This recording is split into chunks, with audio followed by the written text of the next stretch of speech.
covered in bees. And apparently, I wanted to put another slide in, but I just couldn't make myself. Bees were trained. How they trained the bees, I don't know. But they used to have them circle around the ring as well, and into the audience, and fly up and fly down. But there she was. There's Patty, as you do, riding on a horse covered in bees. I just think it's excellent. I would pay good money to see that. So, next one, please. So, Philip Astley is credited with discovering that the ideal size for a circus ring is 42 feet in diameter. This was the optimum size that enabled him to use centrifugal force to help balance on a horse's back. Who knew? I didn't even know that, and I'm a rider, so I didn't know that. As he rode at speed around the ring, he used gravity to push himself into the horse's back and so prevent a fall onto the sawdust floor. He quickly began to incorporate other acts from fairs and pleasure gardens of London into his ring: acrobats, jugglers, rope dancers, clowns and strongmen. And so the first circus in the world was created. And it was called a circus because he performed in a ring. But what you can see here in this picture, hopefully you can see, this is his amphitheatre. So you have the ring on the inside, but over here you've actually got a stage where they performed actual dramas and plays. In front you can see the band is seated between the ring and the stage. And, oh, hang on, we've skipped on. It's all right, it's fine. But in that space, the band was there, and it just gives you an idea that it was more than the big top circus that we see now. Oh dear, could you take it back too? Just got a back arrow. Jackie, could you press the back arrow? I can't see Jeremy. It's just the that one. left hand arrow. No, other one. Other one. And again, that's it. Stop. Thank you. Yeah, it's fine, it's fine, it's fine. So this picture is of Astley's Royal Amphitheatre in London, and we happened to discover that it actually was on the site where St Thomas's Hospital is now. So it was a massive building. He built it up so you can see where outside the ring, you can see people standing, and then you've got boxes up above, so you had levels. And Astley had put a roof on this. This was the first time that a roof had been built onto a stage like this. So there's the very first circus in the world. Okay, next one. So, now in addition to equestrian dramas, the audiences at Astley's were kept up to date with topical events, which is something that we'll perhaps touch on again a bit later. News from the Napoleonic Wars were presented in dramatic form using exciting horse displays, as were his interpretations of the Battle of Alma, which was part of the Crimean War going on at the time, and 50 years later, the Battle of Waterloo. Now the poster we have here is another picture. This is one of the performances, a sketch of the performances. Of this one is the Battle of the Alma, and look how many people are out performing and firing guns, and it must have been absolutely amazing. But one thing here was, this is in Astley's Royal Amphitheatre, and down here you can see lessee and manager Mr. William Cook. So Cook, the Cook family were circus people, but William liked what was happening in the amphitheatre. So he asked to rent out the amphitheatre to put on his own performances. And he got everything ready, and he prepared to do the Battle of Waterloo at the same time. This is not 50 years later. So he set up for his very first performance of the Battle of Waterloo in Astley's amphitheatre, and a huge crowd came. And when they were performing the battle scenes, a lot of the stage prop ammunition misfired. So many of his cast were injured and damaged, they had to stop the performance. The audience almost rioted, they wanted their money back. So that was his first and his only performance, because he did actually, if you excuse the expression, shot himself in the foot with it, and he did not try again. But on one performance he must have lost however much he'd put into the place himself. So I felt quite sorry for him, but hang on. He should have checked the ammunition. So next one, please. Thanks. So by the mid-19th century, there were hundreds of circuses operating in Britain. Trick riding continued to be the main attraction, but a variety of other acts developed. The lady at the far end is on a tight wire, and she's jumping up and down with a parasol and balancing on a wire. Obviously you've got the trick riders here. This lady here, on a slack wire, juggling knives, as you do, you know. Again, I'm paying money to go and see somebody doing that, juggling knives. And we've got a couple of acrobats there. So Now, one of the factors that made circuses so popular was these highly skilled performers. I mean, what have we got now? Britain's Got Talent, you know, and we see these skilled performers on there, but seeing it on a screen is nothing like it was in the day. So, skilled performers and fairground entertainers travelled to their audiences, touring to even the smallest towns. Now, Whitehaven was on the circuit as being a regular stopping point because Whitehaven was very wealthy back in the day, as you all know, and they've got to turn a coin to make these shows work. But the development of the railways enabled circuses to travel further, and by the 1870s, huge circuses were touring across America and Europe with 2 or 3 trainloads of equipment at a time. Now, this picture, this is the only one I've managed to find. This is a 40-horse circus team pulling the wagons from the rail station, wagons and cages of the shows going to off-rail venues. A 40-horse team, it's just beyond belief, isn't it? I just think that's a fabulous picture. And okay, that's a picture from America, but that was what was happening here as well, as we'll see later on. And the crowds are coming to see them, but how the weight of, you know, he's got quite a big carriage up the lug in there, but 40 horses in draft collars, you know, mind blowing. It must have took some setting up and stuff. Oh, absolutely, absolutely. And the amount of harness, the amount of, you know, the shoe that presumably the horse was shod, not necessarily, because there wasn't the tarmac roads at the time, but the amount of tack, the amount of harness, the roping, you just can't believe how many people had to care for those horses to pull that one wagon on the train. Yeah, exactly. Yeah. It brings a bit of work. Yeah. Next one, please. Thanks. Right, so we're going on now to the Whitehaven experience. Now, this is a picture here, which it was in the north of England, but you can see the crowd behind that wooden barrier waiting for the circus to appear. But what you can just about make out is the barrier stops here, so you can have a free look. But behind, that's the stalls of where the circus would be. So like we saw in the amphitheatre, so the parade is going to come along and enter the arena where those people at the back are banked up at the back. So I presume they paid and these haven't, who knows. So in the Whitehaven experience, early touring circuses were often small operations manned by a single family. The company might include a couple of acrobats, a clown performing comic equestrian acts, a tightrope walker, and as many horses as could be afforded, which might even be 2 trained to perform and 2 to pull the cart from town to town. So they didn't have to be big events, but small. Now, we couldn't find evidence of smaller ones. We could only find through the historic newspaper articles that some of the bigger ones, and not all of them for sure. So there would have been a lot of smaller shows going around. A short show will be repeated several times a day from noon until 9, with an audience standing behind a wooden barrier, was there.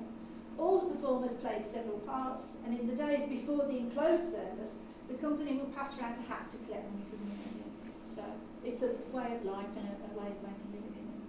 Still something that people wanted to see. So next one, please. Right, now this one, we're moving on to something that the world was changing a little bit, and we came to the Olympic Circus. And we kept seeing this Olympic Circus came to Whitehaven, and we couldn't quite understand how this happened. But an Olympic Circus is a novel theatrical production. In its infancy, equestrian genre was regarded as a curiosity show, but by 1811 it became known as minor theatre. But in 1820 it obtained the international title of the Olympic Circus, and it staged more equestrian dramas, theatrical dramas such as Byron's Mazeppa, which I'll explain in a minute, the Courier of St. Petersburg and Ivanhoe. Now, Mazeppa and the Courier of St. Petersburg, keep that in mind because we're going to, there's some information about it in the folders at the back. These were huge spectacles involving scenery changes, beautiful costumes, dramatic theatrical effects such as thunder. But what you can see here is, if you can, I'll just point this one out if I can, around the circle, the band, the stage. You see this guy here with the flags? He's actually riding his horse around. So you can tell they're staging the story on the stage, the circle where people are standing around close by. The rest of that drama is being enacted right under your nose, as well as being able to look up at the stage and listen to the band and this kind of thing. Now, one thing that we're going to come to another artist in a minute, which my hero, Byron's Mazeppa was still being performed years and years and years later. Now, does anybody know Byron's Mazeppa? Okay, I had to look it up. So Byron wrote a poem called Mazeppa. And Mazeppa was a Ukrainian leader, very topical today, and he fell out with as Sultan of the Persian Empire because Mazeppa was having an affair with the Persian guy's wife.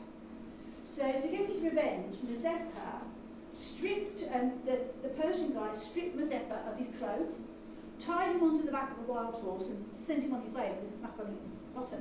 And the whole poem, Byron's poem, is about his adventures while he was riding naked on the back of this wild bucket bronco horse. So how they perform that in a ring? I'd pay money, wouldn't you? Seriously. It's a bit of a thrill, really. So, next one, please. Now, we've got some of these adverts on, and I'm not going to read it all the way through because this is the wording from the actual adverts that we found in the contemporaneous newspapers that come with a packet and whatever. So I've highlighted them a little bit, and yes, it refers to the American dwarf and so on and so forth, so I'll leave it to you to read it out. Does anybody want me to read it all, or are you okay? So you've got such a variety of things. Mr. Powell, I like the piece, Mr. Powell, his stud of horses, the wonderful American dwarf, the undaunted flying Mercury will go through inimitable tourbillons. Again, anybody know? Yeah. I had to look it up. It means twists and turns on the road. So, the horse Timor, the highest broken menage horse in the world. That's a dressage horse, I think, in the world. And he would go through performance of perfection that will astonish you. Conductor of blah blah blah. So, next one, please. Now, there was more to be seen. This lady here, Miss Young, was exhibiting an unparalleled performance on the slack wire in full swing. The Grand Egyptian Pyramids or moving mountains with a war dance in Indians. So pyramids, war dance. But it turns out that the pyramids is where they've got 2, 3 or 4 horses and there's men on them and they on the shoulders, on the shoulders, on the shoulders. So they made a pyramid of people going around there. And they would all have been referred to as men, but some of them were women that would be dressed as men. So at the top, they were likely to be a woman, but dressed in a man's costume. So, and then we've got this one, I love this description. Senor Pulaski, the brilliant horseman, for the first time in this part of England, introduced his horsemanship with a horse in its nude state. And I was like, strange, that's without a saddle and bridle. It wasn't quite as exciting as it was might be. So, that's part of the acts. Next one, please. Thanks. So, the travelling exhibition of human curiosities arrived in Whitehaven in February 23. Now, I was very careful to not include what we now call freak shows because it was just not something that I wanted to include at all. But this was quite interesting. A travelling exhibition just arrived and may be seen in a large commodious caravan on the bulwark at the end of Duke Street in Whitehaven. 3 of the greatest curiosities in the world. And I was looking at that thinking, well, that's a bit strange. 3 in a caravan. And that is the Royal Crest on the top. So I'm like, have to find out more. So, next slide, just thanks. This was originally meant to be a visit by Cook's Royal Circus, as in William, who had all his cast shot. So, Cook's Royal Circus travelled around cities and towns in England and Scotland with equestrian acrobats, strongmen. They were one of the more famous circus families. But we found this clip. This exhibition met with a dreadful accident on 17th of December at Gate Lockside Toll Bar, I'm not sure what that was, in consequence of a farmer's cart coming in contact with Mr. Cook's wagon, which was thrown over a deep precipice by which several of the inmates, there were not mine, were seriously injured and the wagon greatly damaged. The damage sustained by the proprietor by this accident is between £70 and £80, which is about £10,000 in today's money. Now, this would have been, as far as I can understand it, this would have been 1 or 2 of the wagons that contained personnel. So, that's what happened. So, I'm going to show, there's another slide here now. If you don't want to look at it, don't. If you don't want to read it, but I'm not going to read it out to you. Can you just put that one up, the next one? Just I will just point out the gigantic youth, 16 years of age. I don't think he's quite 16. And the astonishing dwarf, perfect in vivacity, symmetry of form and beauty of features. He was certainly formed in one of nature's playful moods, which is the wording of the day. But he was 27 inches high, about that much, weighed 24 pounds. General O'Brien, which we don't have a photograph of, the shortest dwarf in the world, was 2 feet high, which is smaller than him, a married man, father of 3 children, and he weighs nearly 5 stone. So if you're only that big, you weigh 5 stone, I can't, I think it might have been an exaggeration somewhere, it would have been like a bowling ball. But an interesting thing at the bottom, ladies and gentlemen, a shilling, servants, sixpence. So these were the 3 that were on show at that time, because he'd lost most of his freak show, but they've still got to raise a coin somewhere, haven't they? So they'd obviously just kept 3 going and shoved the wagons around. So, and now I think the next slide, can we have the next one just yet? I'm not apologising for this one either. Anyone from the Isle of Man here? Good. So, and Manx is spelled as it was in the newspaper. Now, Senor Polito's menagerie visited the Isle of Man in 1825, and in a letter to the editor of the Whitehaven Gazette in 1825, I'll try to my pompous voice. Dear Sir, the Manx papers of last week presented us with a marvellous account of a mishap said to have befallen Senor Polito's menagerie. The beasts, it seems, and beastesses, when thrown out by the oversetting of their vehicles, were so paralysed by the bleak appearance of the country as to absolutely forget their natural instinct and love of liberty, and suffered themselves to be re-caged with the most frigid indifference. So the beasts and beastesses of Polito's menagerie didn't seem very impressed with you. So, what can we say? It's not my words. So, but it seems unlikely Polito's menagerie wouldn't have shown in the Isle of Man without having stopped in Whitehaven first, I don't think. So, next one, please. So this, Senor Polito's menagerie, saying he was in Whitehaven and the Isle of Man, it doesn't really express how famous that menagerie was and how important they were in the world of menageries. So this piece, this is a Staffordshire pottery piece, a table piece they call it. You can just see it from the side, it'll be not quite a flat back. But it's that piece sold in London in December 2020 for £22,750. And it's not just because it's an unusual piece of pottery that has sustained it, because it's from Polito's menagerie. It was that well known and that famous. This was something that people actually wanted to own. So the subject is the entrance of the travelling menagerie of Stephen Polito. The banner, which is just the bit written above the elephant, it shows the elephant named Tuni, Polito's star attraction, since it arrived in 1797. So this piece was made in 1830, so it's had the elephant a long time. Much admired by Lord Byron, but the elephant killed its keeper and so was destroyed in 1826. So he'd had that, 26, 29 years. He'd had the elephant nearly 30 years, but it had to go. So, but Polito's menagerie was really, really well known, but that's the only piece of information you can find about it. So next one, please. Thank you. Now, my hero, yeah, can you tell? Mr. Ord rides into town, and this is one of the places where we actually started this project, because when Jackie's information came up, Tricia and myself would already be looking at Mr. Ord. So Mr. Ord rides into town in the marketplace in Whitehaven, September to December 1836. And you need to bear in mind, Thomas Ord spent 1 or 2 weeks in a place at a time. He stayed here in Whitehaven for 4 months. Part of that was because it was a wealthy place to be. But Thomas Ord was a name once known to a generation of people throughout Scotland and northern England. His fame measured by the many written histories where he and his circus are mentioned. Mr. Ord's splendid amphitheatre has since been forgotten in Whitehaven until now. Now, at the back of the room there, we've been helped so much in this whole event, but the museum at Biggar in Scotland, just across towards Edinburgh, Biggar has a collection of Mr. Ord's artefacts, and they've shared so much with us. They've shared us things which we can't use the artefacts here in a setting like this, but they sent us paperwork and links, and they've also sent us a book. So the book of Mr. Ord's adventures, and there's a whole chapter written about him being in Whitehaven and all the new acts he developed while he was in Whitehaven. So a fascinating man. And we've also got a folder there as well, which is a series of adverts that were in the Cumberland packets all while he was there over the 4 months. And if you have time to have a look, even when we have another little great. Just have a look and see the way they're written up and all the things. They're still doing St. Petersburg, they're still doing Rosetta, they're still doing Battle of Waterloo. All these things that keep repeated through the years because they never lost their flavour, if you like.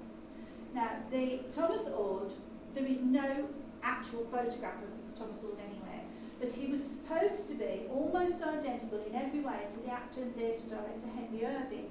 Now, Ord was born before Henry Irving because I didn't think, oh, was it his dad or something, but no, it doesn't seem to be. But this picture is Henry Irving in a pose and a costume that may once have blessed Thomas Ord's stage. So, which is what I'm thinking today. That's, love him, love him. So, next picture, Trish, thanks. Oh, so Thomas's father was the Reverend Selby Ord, who you may know that name from Cockermouth. He was a minister in Cockermouth for 11 years, and he moved to Longformacus in Berkshire. Where was that? What? Sorry? Where was it in Berkshire? Longformacus, or Longformacus, I think it's Longformacus, I think you pronounce it, in Berkshire. He had unresolved issues with the dissenters in Cockermouth, so he was discreetly moved along, and he went up to Longformacus, but he was really well known. Reverend Selby Ord. Thomas Ord's name doesn't come up very much, but Selby Ord does if you're searching for it, because he was instrumental in trying to sort out the church in Cockermouth. So Thomas, his son, was born in 1784 and was said to have run away from home aged around 14, and so disgraced and embarrassed his family to become an equestrian in a circus. But he was such a talented equestrian and entrepreneur, by 1804 he had his own triumphant circus. Now we don't know for sure, but these drawings, all of the drawings that you find of Thomas Ord are of this style. That's very much his face, his moustache, his costume. You see it over and over again when they're represented. So these are the kind of things he would have been doing, like somersaults off the horse's back and whatever. So that's quite a good example of how he was learning to do his training. So next one, please. Thanks. Now, oops, can you go back again? The back one, so left hand. Yeah. Now this is the piece de resistance. Mr. Ord's Splendid Amphitheatre. Every advert it refers to Mr. Ord's Splendid Amphitheatre. And we were greatly helped by David Bradbury from Past Presented, and he helped us pinpoint where the amphitheatre was. It's located in what was still part of the marketplace at the time. It's not an area we call the marketplace now, but it was part of the marketplace before. Believed to be, quite ironically, on the spot that is now Mulberry Hill with animal supplies. So, and it's interesting that that shape of the amphitheatre, that's the shape of the buildings down there. And I found that really, probably a coincidence, but I like to think it was a nod in his direction. So I love that picture. We don't know for sure if that's his amphitheatre yet, but I'll read through and you can make up your own minds. Thomas usually created what they called Ord's rings, turfs of grass lifted and piled up into circular banks. Each one was left in place when he left and marked undisputed territory to which his circus returned each year for a visit of 1 or 2 weeks at a time. So we went back to the same locations over and over again. But in Whitehaven he built temporary circus buildings made of planks of wood nailed together, along with a canvas roof and a box office, which you've got here as well, that could all be flat packed for transportation. And I'd like to think that that's actually a picture of his amphitheatre. He stays in for 4 months perfecting new equine performances and creating new theatrical presentations. So, next one. Would that have been over the winter, do you think? No, well it was till That November, but he was here yeah. September to November, so, but he performed all the way through. Now, we can't be certain that these images are Thomas Ord in action. We can imagine him giving similar performances. So we've got 2 horses over the rail there, 4 horses down here, 5 horses here.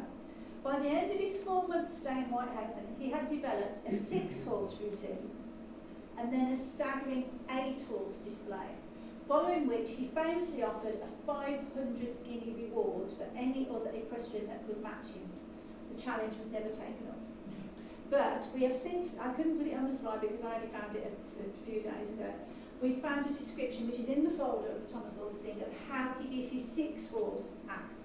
So he came into the ring pretending to be some drunk man and dressed in raggedy clothes and fighting with a clown, and then 1 horse came into the ring and the drunken man jumped on on the horse and started stripping off his clothes, and everybody realised it was Thomas Hood on the back of this horse.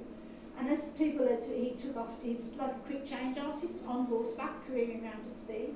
And then another 5 horses came into the ring, and the horses teamed up, so they were 6 wide. So he's riding on the I don't know which side he was on, but he was riding the whole 6 horses going around.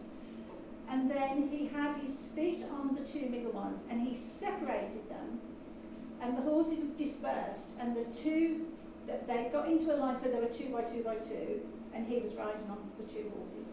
And then they sped round and came back through his legs, so they were in front, so there were now 4, and the other 2 came round and went through. So he was back into the 6-horse formation that he started with. And the horses, nothing on them at all, they did it, they were trained by him so well, so thoroughly, they actually performed this feat, which I think is pretty impressive. So, next one, Trish. So, and this is another, just I'll skip through this a little bit for you. This is one of his adverts, all splendid amphitheatre in the marketplace. And it's like the wording as it was in the day. Mr. Ord, ever grateful for former favours, begs leave to inform the nobility, gentry and inhabitants, I'm not sure what all we all come under, a performance is fixed for Tuesday, blah blah blah. Mr. Stonett, the flying phenomenon and aerial Hercules, suspended in the air will support 8 men for 8 coach wheels. Pretty good stuff. Polish positionists, which are bendy people. Poses with 2 hoops with a glass of water on his head. Great. Now, a great gingling match by 6 young men of Whitehaven and the same number belonging to Egremont. And the prize is a new hat. Now, has anybody heard of the gingling match? Again, I had to look this up in the University of Oxford thing, so because I wouldn't rest until I found out. Gingling is another word for jingling. So what they did in a gingling match, the 6 young men of Whitehaven and 6 young men of Manchester were blindfolded, put into the circus ring, and a beautiful wench, sorry, but that's the terminology, a beautiful wench ringing a little bell was set to run around when they chased after her blindfold, and whoever caught her and kissed her won a new hat. But that's a gingling match, folks, so there you go. And it doesn't say who won the hat. I didn't find out. That happens in Wetherspoons, So next time you go out with a bell, you know, a bag of blindfolds, you'll be all right. So this one again, the last, it says here, he's kindly consented to perform his last staging of the Courier of St. Petersburg, which is a thing to remember in a few seconds. Next one, Tris, thanks. So, this is the performance we'll commend, blah, blah, blah. We've also got Mrs. Frost's unrivalled performance on the tightrope to conclude with the first time here, her surprising performance on the throne of Pluto while surrounded with a shower of fire. Now, Tricia and I were reading this out where we couldn't stop laughing. It was just absolutely amazing. And then I found a picture. I can't believe it. It must be Mrs. Frost's surprising performance on the throne of Pluto, surrounded with a shower of fire. And yet again, I would pay. I would go and see Mrs. Frost performing. And this is an old postcard that we found. And if it isn't her act, she would have been copying this act, but I suspect that this was her act, not necessarily with Mr. Ord, but I'd pay to see that. So, and by now, Mr. Ord is at the bottom of his advertising bills. Ladies and gentlemen, taught the polite arts of riding and managing their horses by Mr. Ord in person. So on his day off, he could earn a few more pennies, you know.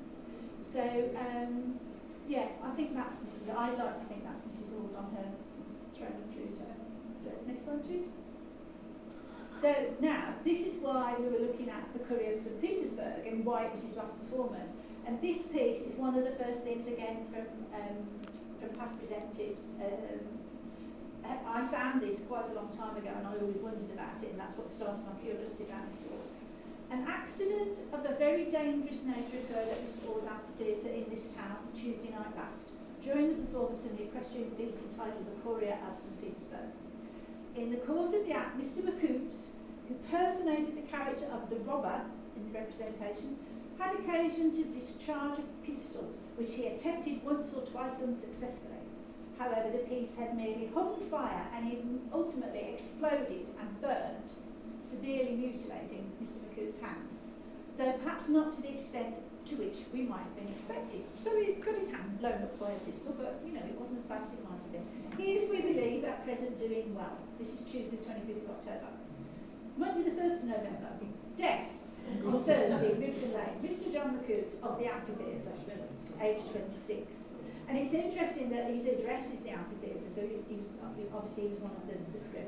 So next one, please. Thanks.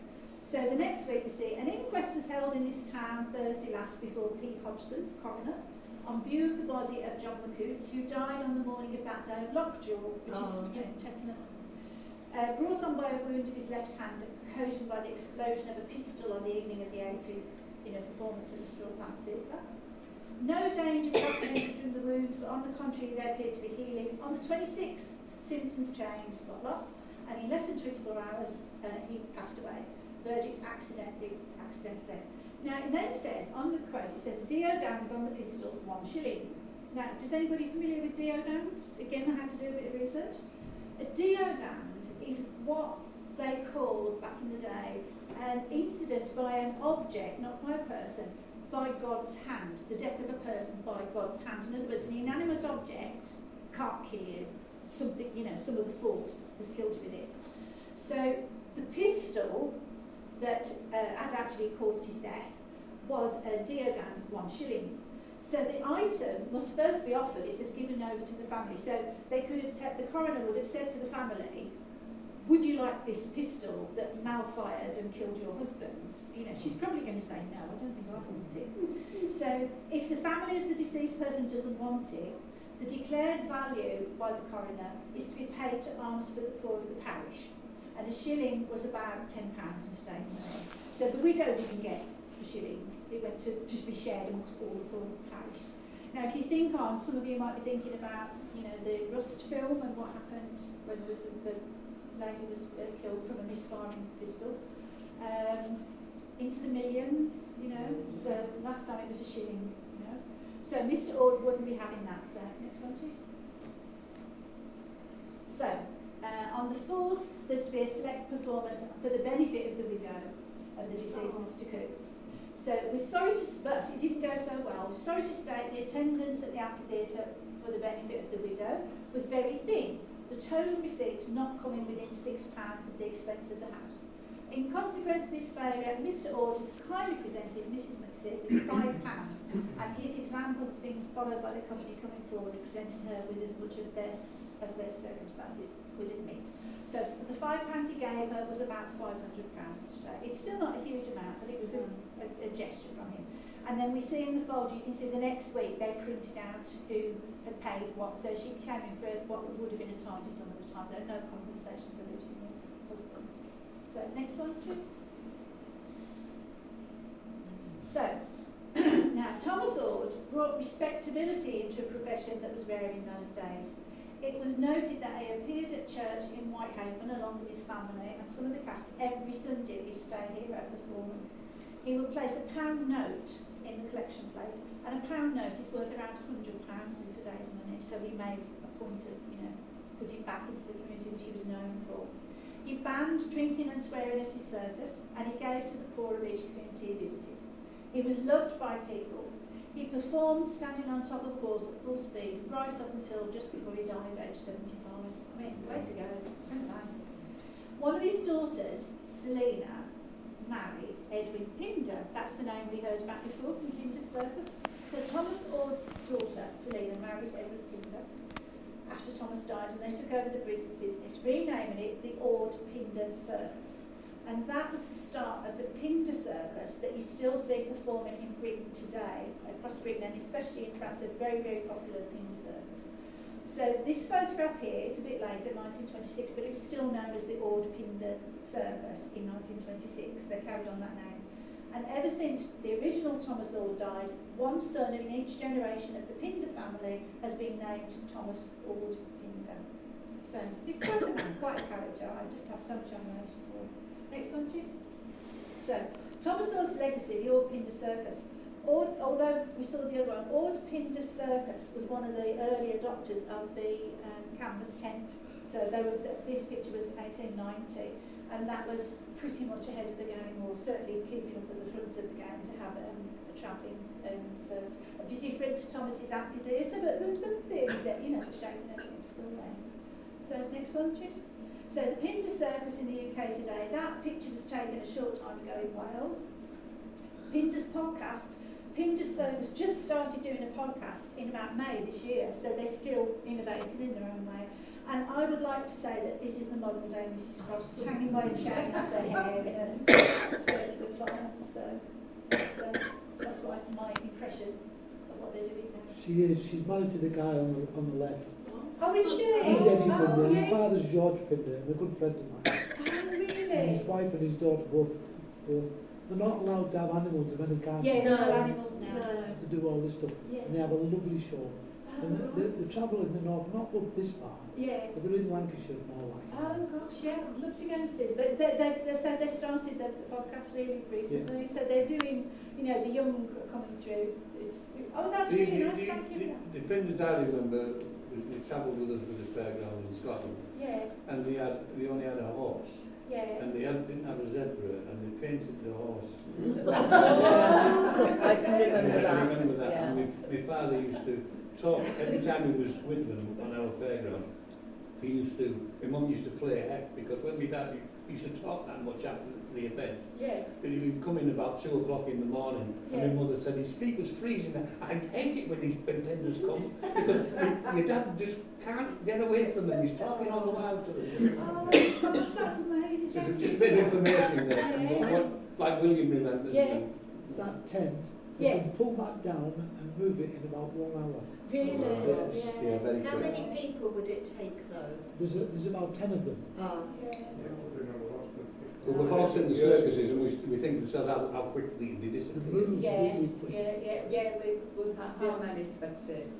I don't know how many are in that one, do you know? I've got a picture of, or there's something in one of the leaflets, there's somebody, a relation down the lines, I forget the name now till it comes back on the screen, but their circus tent now holds 2,000 people, so yeah, 2,000 people. So, next one, please. So, now, this is the last long stretch for the time being. Enter Isaac van Amberg in Whitehaven for just one day. Now, this painting of him by Landseer, Queen Victoria saw Van Amberg perform as many as 6 times in London in 1839. She personally commissioned Landseer to paint this portrait of Van Amberg with his cats, and it was exhibited in the Royal Academy, which was an impressive honour at the time. And again, it shows you that the standing of these menageries and circuses is fabulous. And look at the face on the poor lamb. Yeah, I know. It's that comes up a few times. Victoria must have liked the lion and the lamb. Frying tonight. Yeah, we've got there's a picture in the photograph collection on the folder at the back. We've actually got a picture over in George Sanger's circus. He's got this huge wagon, and on the top, his wife, who we'll see later, she was dressed as Britannia, and they've actually got the live lion and the live lamb sitting at her feet, and she's way up high. Like, imagine the height of the car, and then the wagon, and then you've got the stand above it, and she's right on the top waving a Britannia helmet around, and they've got a live lion and a lamb up there. So heaven forbid somebody let go of them or something went wrong. Anyway, I digress. So next one, please. So now it's a bit hard to see this, but on the leaflet itself, but I'll come back to that in a minute. Isaac van Amberg was an American animal trainer who developed the first trained wild animal act in modern times. He had a structure to his shows that provided audience members with knowledge of the creatures they were seeing, showcasing how many animals of all shapes and sizes could be trained. But despite his great success and popularity, Van Amberg regularly faced criticism for the cruelty he showed to his animals. And I've read some of the stuff, and I'm like, I felt like I have to include him because it was a big feature here. He came for one day, but there's a massive write-up which I'm going to go through. Yeah, hopefully you'll still be awake for that. But that leaflet there, the biographical sketch, the history of the animals, it's actually in very small print underneath. It's his moral opinion. It's a moral event. And he firmly believed that man is master over all the beasts of the earth. So his show was to show how you could tame anything. And that's when he started putting the lion and the lamb together, which Victoria loved.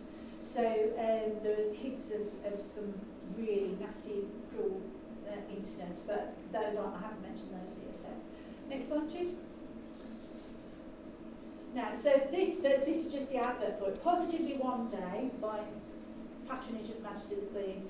begs the most respectfully to inform the nobility, gentry, clergy and inhabitants, again, where do we fit in, I don't know, the honour of his collection, lions, tigers, leopards, and it says he'll arrive in Whitehaven from Workington at 11 o'clock to make a grand procession through Tangier Street, Duke Street, Scotch Street, Lowther Street, King Street, Marketplace, Irish Street and Hamble Street to the pavilion. Driving in hand is 8 beautiful cream-coloured horses, accompanied by a band of first-rate musicians. Associated with the above is a living giraffe. Woo! So we'll see more of that in this as well. But you can see he travelled Wigton, Maryport, Workington, Cockermouth, Keswick, Penrith and Appleby. He did all of those within a few days, within a week or so. He did all of those. So this was a massive procession, and for people to come to this one-day event was something else. So next slide, please.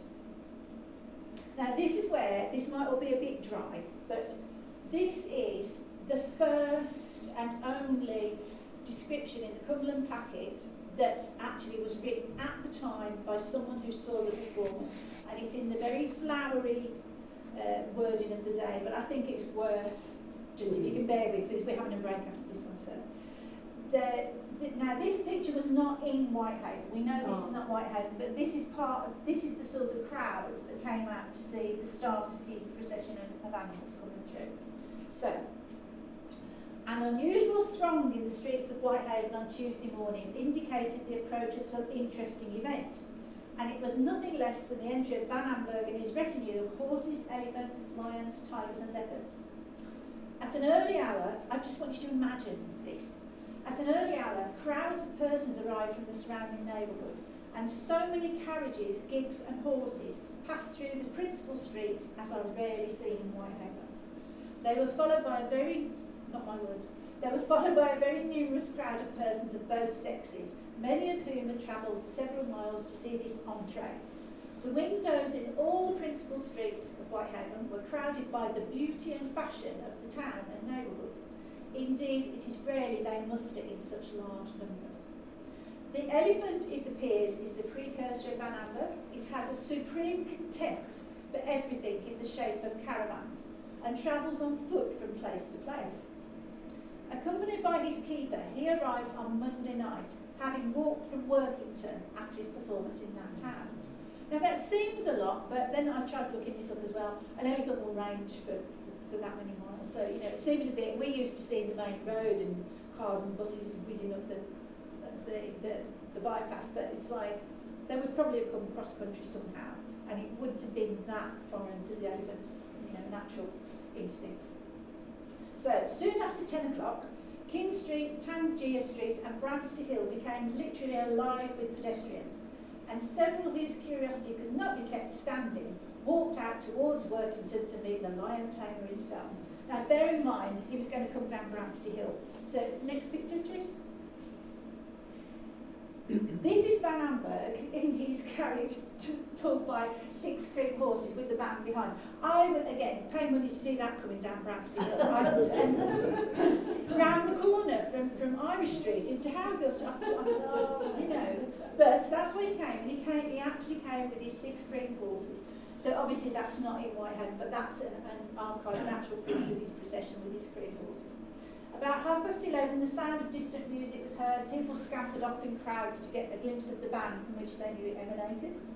Presently, Van Amberg appeared, driving 8 beautiful cream-coloured horses with a degree of ease and grace that called forth great admiration.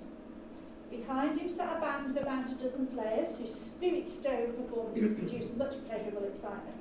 They were followed by the caravans, all drawn by superior-looking horses containing the wild, or rather the tamed beasts. And it's interesting that that's what was written in the newspaper, the tamed beasts.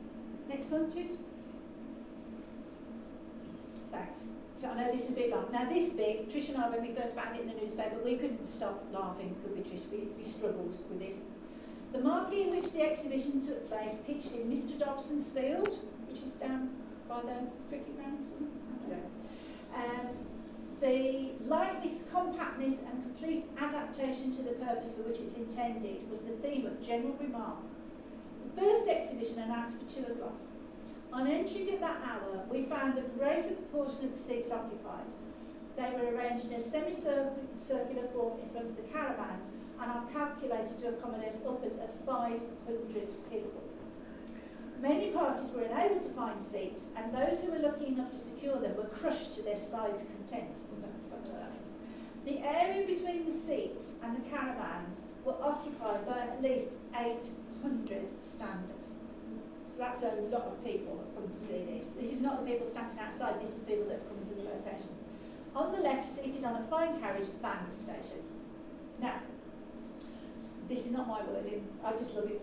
Some reluctance having been shown by the crowd when the request was made to form a ring, the assistance of the elephant was brought into requisition, and it proved a most efficient expedient.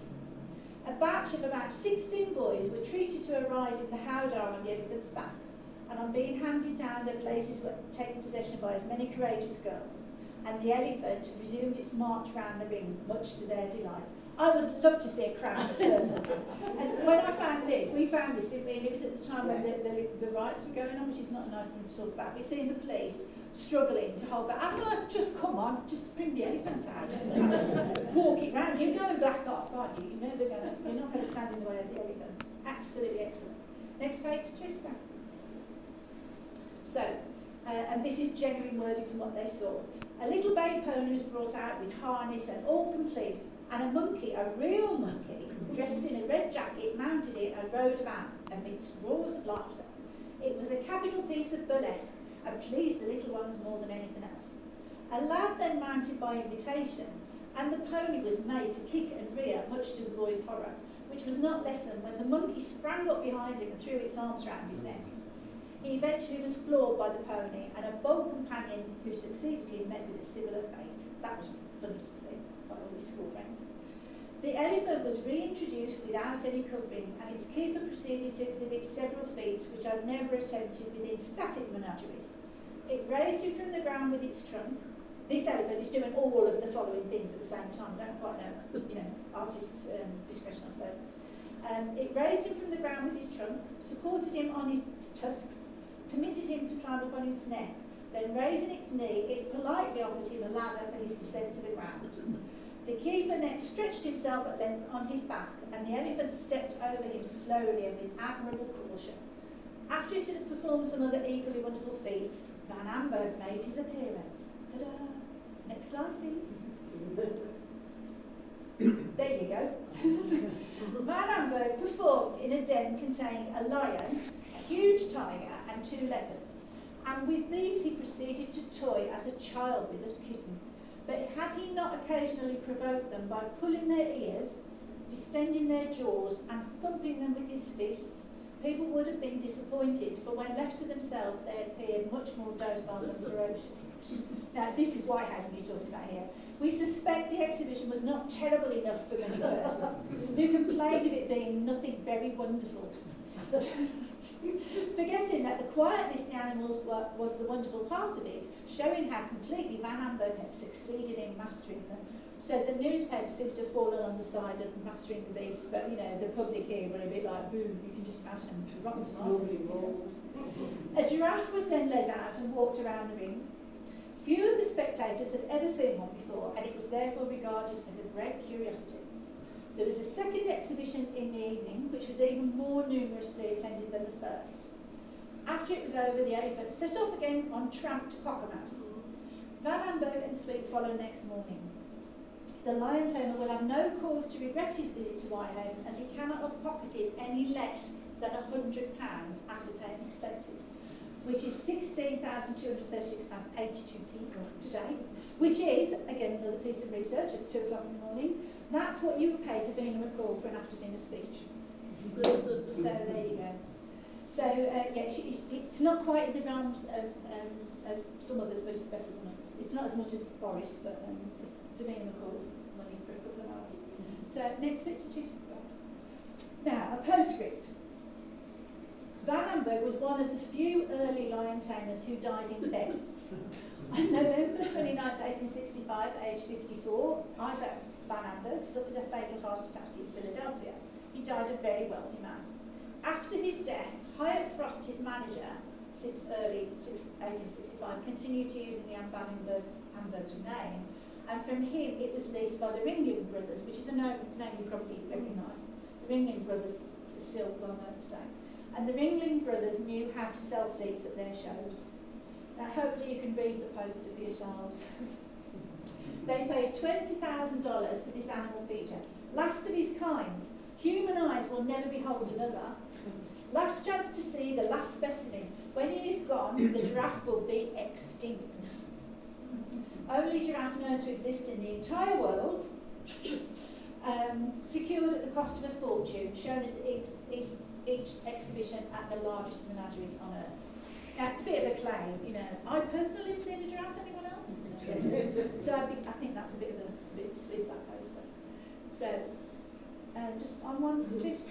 Thanks. We're going to have another break now, so you can have some more popcorn, get another cup of